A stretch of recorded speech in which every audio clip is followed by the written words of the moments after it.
souvent sur les réseaux sociaux, je suis moins souvent sur internet. Il y a des gens qui s'en inquiètent, non mais il n'y a pas à s'inquiéter, tout va très bien.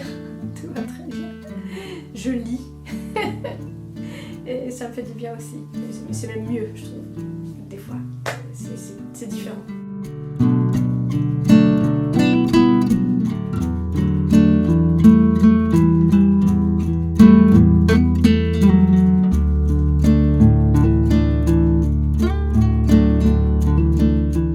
Là, vous avez la pile de mes livres de chevet, dont je parle assez souvent, hein, La médiocratie de Alain Deneau, Roland Gori, La fabrique des imposteurs, Roland Gori, Un monde sans esprit, La fabrique de nos servitudes, toujours du même auteur, et si l'effondrement avait déjà eu lieu, même auteur, Bernard Friot, Reprendre le pouvoir sur nos retraites.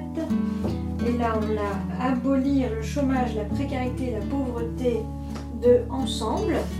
Ici, on a un livre de Mona Chollet sur Sorcière, la puissance invaincue des femmes.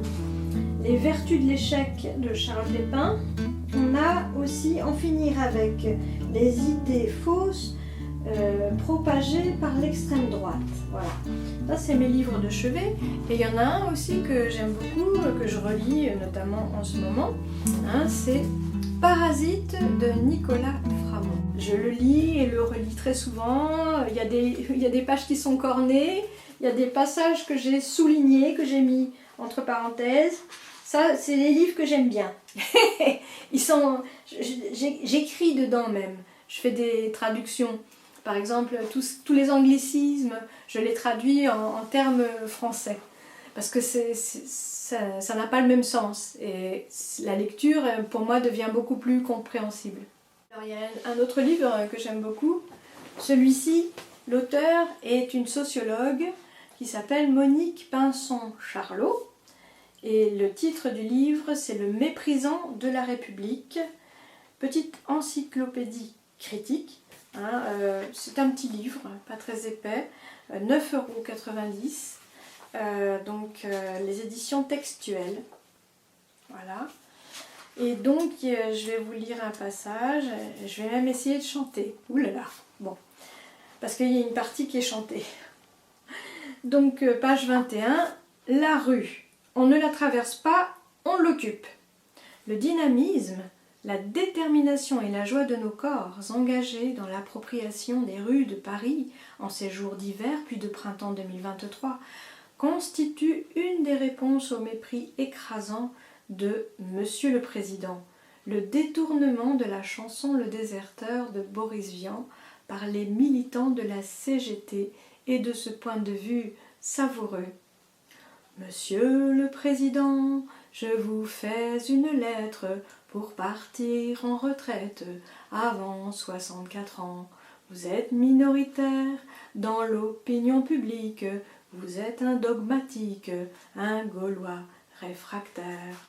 Monsieur le Président, je ne veux pas mourir, je voudrais bien partir quand il est encore temps. C'est pas pour vous fâcher, mais pour votre réforme. C'est sûr, je vous informe, je vais manifester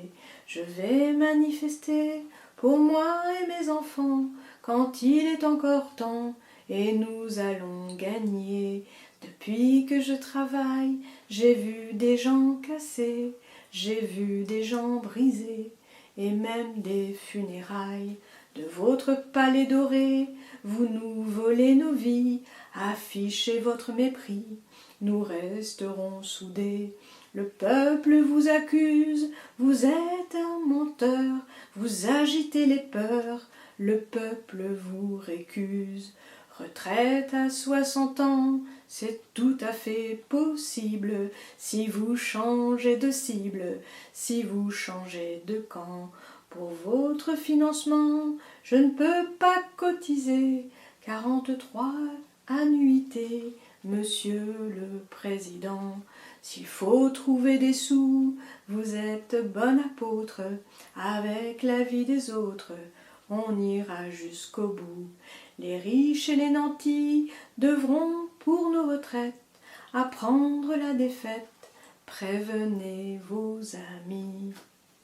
Entre chansons et slogans, nous alignons des kilomètres avec conviction et sans coup de cafard quand sonne le glas de la fin, puisque circule déjà la date de la prochaine déambulation collective annoncée par les 8 syndicats unis, CFDT, CGT, FO, CFTC, CFE, CGC, UNSA, FSU, Solidaire. Et là, j'ai une petite phrase en dessous. Lors des Journées du patrimoine, le 16 septembre 2018, un jeune horticulteur interpelle Emmanuel Macron en se plaignant de ne pas trouver du travail. Celui-ci lui conseille alors de traverser la rue ou de se rendre à Montparnasse pour prospecter cafés et restaurants en manque de main-d'œuvre. Voilà, ça c'est l'une de mes activités favorites. C'est lire. Lire et relire et lire à voix haute et faire partager mes lectures, parce que quand même la lecture pour moi c'est une activité très intéressante et très importante. Voilà. Ben, merci si vous avez regardé cette vidéo. Merci beaucoup. À plus tard.